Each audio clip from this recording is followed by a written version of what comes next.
My name is Danielle Vieira, and today I'll be reading my children's short story entitled Attack of the Squash Monster from the Creative Kids Tales Story Collection 2, published by the Creative Kids Tales. Ellie stood in the middle of her bedroom, a human island in a sea of mess. She picked up a sock and sniffed it. Making a face, she muttered, "Definitely one for the washing." As she stepped forward to score one for her team, by throwing the sock into the hamper like a basketball, she trod on a sharp piece of Lego and let out a loud, "Ah!" Mum stuck her head around the door. "Problem?" she asked with a smirk. Ellie sat awkwardly on a pile of paper and rubbed her foot. "No," she grumbled. "Awesome," Mum said cheerfully. "So I can expect to see a tidy room by dinner time?" "Yeah," Elliot replied half-heartedly. How on earth was she going to clean up all this mess in the next 2 hours? Mum's head disappeared from the doorway, leaving Ellie surrounded by her whirlpool of clutter. Taking a deep breath, Ellie stood up. "Let's start big," she announced confidently. She swept everything off her bed and then returned her pillow to the rightful place. With a pull there and a tug there, the sheet, blanket and quilt were soon tucked in. Ellie rescued Mr. Snuffles and Betsy Bear from the carpet and gently set them next to her pillow. "That's better," she stated with a nod as she inspected her neat bed. Then she spun around.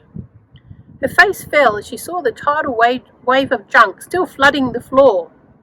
With a sigh, she gathered up a pair of pink sandals and a solo school shoe and waded over to her wardrobe. Ellie wrenched open the door and tossed in the footwear with a resounding thump. "It's like a cave," Ellie thought. "I wish I could hide in there so I didn't have to clean my room." Ellie turned her back on the wardrobe and began parking books on empty shelves. She collected plenty of pens and pencils and sorted through stacks of magazines. Gradually, sunlight faded from her window. Ellie looked at the clock. 10 minutes to dinner time, and there was still a torrent of things to pack away. Her eyes flicked around the room and landed on the wardrobe. An idea zoomed into her mind. If she couldn't hide herself in the wardrobe, perhaps she could stash her stuff there. She grabbed the nearest thing to her, a heap of artworks, and pitched them into the dark space. Next, she chucked in a couple of handballs and some paintbrushes. Doll's clothes, a fidget spinner, a ruler, necklaces and a skipping rope. Everything now had a brand new place to live. As the seconds ticked by, the carpet became cleaner and cleaner, but the wardrobe grew fuller and fuller. Items oozed out onto the floor. Ellie prodded them back in and heaved against the door, trying to shut it. But it wouldn't budge. She pressed and strained and pushed with all her strength.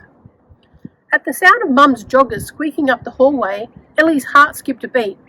With one last shove, she managed to close the wardrobe door with a bold clip.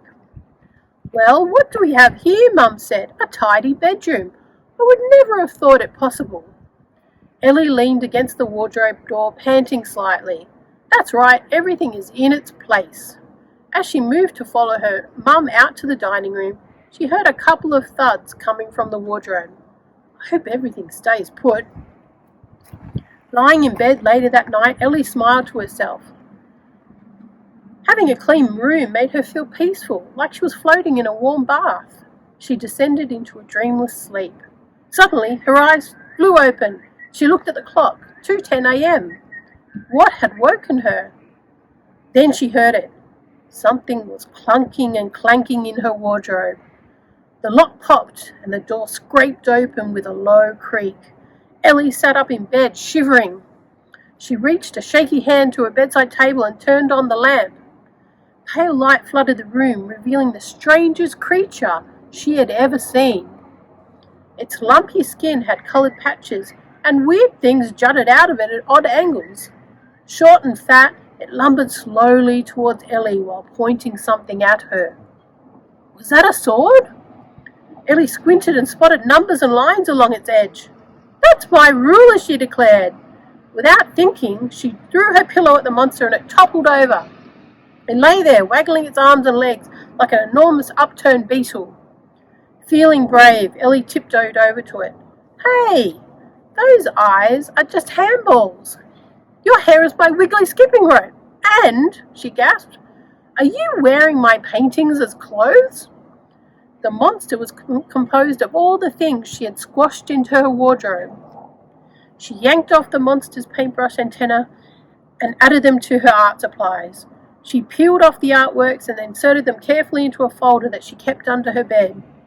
Ellie removed strings of fake pearls from around the monster's neck and dropped them into her jewelry box.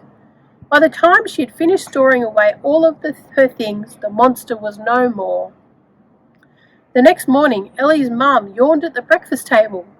"You were restless last night. What was going on in your bedroom?" Ellie shrugged her shoulders sheepishly.